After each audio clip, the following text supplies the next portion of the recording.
What's up everybody, this is Wallace from A3Academy and today we're going to be talking about wave motion, so let's get started. So watch this video real quick. It just shows some particles that are moving in a wave motion, and what you really have to understand is that the particles in the wave are not actually moving in the direction of the wave. Instead they're moving up and down, whereas the wave is moving to the side. So this is an important concept you need to know, is that the wave formation moves left and right in this wave here, whereas the particles themselves move up and down. And this is something known as a transverse wave that we will cover a little bit later, and there are other types of waves other than transverse waves. But let's start with this wave construct here. So as you can see from this diagram, the velocity of the wave is moving to the right, whereas the velocity of the rope particle is moving up and down. So suppose we had this wave right here. This is maybe a rope or something that's moving in a wave.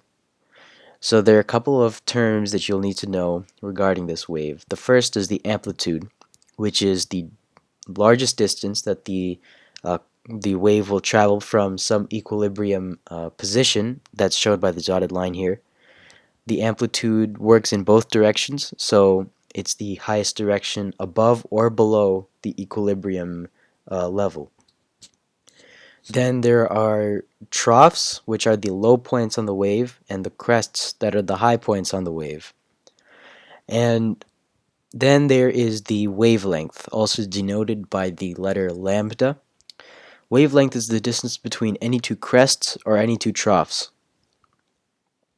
Now, to calculate the velocity of any wave, we know that the wave will travel the distance of one wavelength, as we described earlier here, in the time that it takes for the entire wave to perform one up and down motion, which we discussed in a previous video is called t, which is the period. So the velocity of the wave will be lambda, which is the wavelength, and t, which is the period. So distance over time will be your velocity. Now, since we know that 1 over t is equal to f, which is the frequency, we can say that the velocity is equal to lambda f, or wavelength times frequency. And that is the velocity of any wave. Now, what you saw here is what's known as a transverse wave.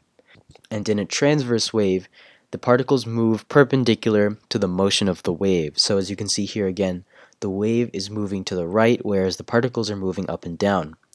There's another type of wave called a longitudinal wave, and in longitudinal waves, the particles are actually moving in the same direction as the motion of the wave. So as you can see here, the wave itself is moving to the right, whereas the particles are also moving to the right, and in this case the particles are the different coils of the spring. And in a longitudinal wave, there are a couple terms you need to know. There's the expansions. The expansions are where the particles in the longitudinal wave are temporarily far from each other. Then there are also compressions, where the coils of the spring are very close to each other. And the distance between any two compressions or any two consecutive expansions is also known as the wavelength, and wavelength is also represented by the Greek letter lambda in a longitudinal wave. An important example of longitudinal waves that you'll see in real life are sound waves. When sound reaches your ear, that sound is actually in the form of vibrating air particles, and these air particles are moving in longitudinal waves. They are compressing and expanding, and these are received by sound in your ear. So that's all you really need to know about the different types of waves and wave motions, as well as the formula for wave velocity. And if you liked our video and you'd like to see some more, just subscribe to our YouTube channel. And as always, the more you know, the better you are.